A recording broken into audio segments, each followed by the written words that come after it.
Cole Jermaine Palmer has taken the Premier League by absolute storm this season. Joint top goal scorer with Erling Haaland in the Premier League and a staggering 36 goal contributions in all competitions for Chelsea.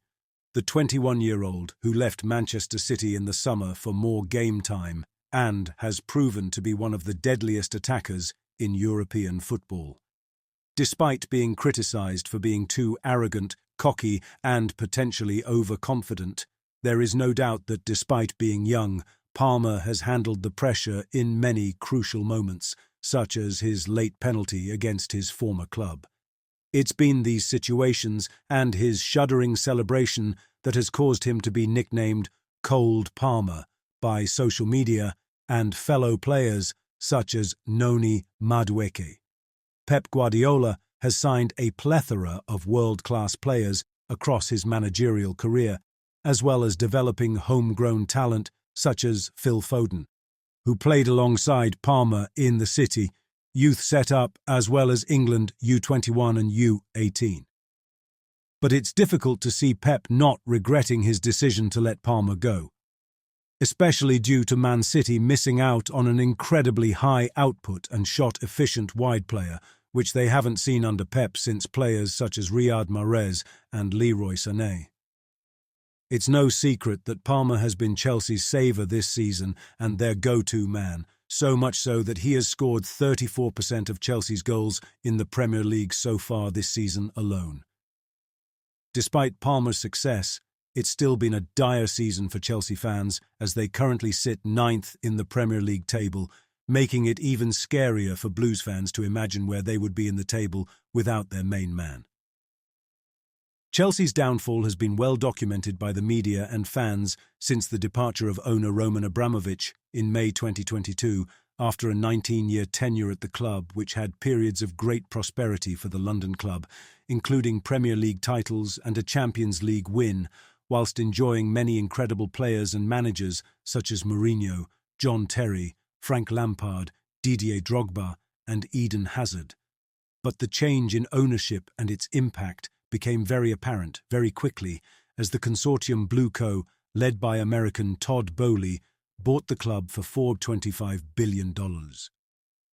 Whose overall footballing and business started was very quickly questioned, and rightly so. In the 2022 summer transfer window, this became very apparent, with spending and recruitment quickly climbing to an all-time high, with Chelsea spending over $1 billion,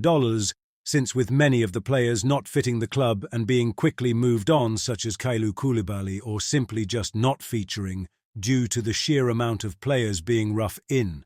And despite bringing in so many players, Chelsea still seemed to have not found a true and reliable source of goals, that is, until now. Many fans have mocked that it seems that Boehly only made one good signing out of what seemed like 100, but it does have some truth to it.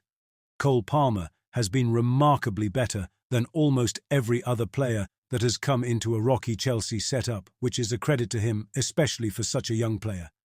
Every club wants a player who can walk in the door and immediately hit the ground running and look unfazed, and crucially for Chelsea, this was Palmer. It's no surprise that when a top player is performing well, that there is rumours of their involvement with their relevant national team. But when you are from a nation who is considered a powerhouse or is highly ranked and tipped to do well in upcoming tournaments such as England with the Euros, then it can be more difficult to be included and start in a squad. England have been blessed with a plethora of attacking talent currently across Europe and the Premier League. In fact, 3 out of the top 5 Premier League goal scorers are English, including Palmer, Ollie Watkins and Dominic Solanke. With the sheer amount of attacking quality on display for England, week in, week out, there are some players who, despite being in great form, will not get selected by Gareth Southgate in the Euros squad, which could definitely influence Palmer's amount of game time for England. One problem which can impact new arrivals to an international squad, which Southgate has been criticised for in the past, is that managers tend to stick with players who have served him well in past games, even if they aren't in good current form. This has been seen with England and Southgate many times, for examples with Harry Maguire, and higher up the pitch with Marcus Rashford and Raheem Sterling. Relying on players you trust isn't inherently a bad thing, and in some instances, and big games is the smart thing to do. However, you equally want to try and incorporate players who are in the form of their life, which is the position Cole Palmer finds himself in. In the current England setup, Palmer has many other top-class players to compete with for a place in the starting 11 across the attacking positions, to list some of his biggest competitors: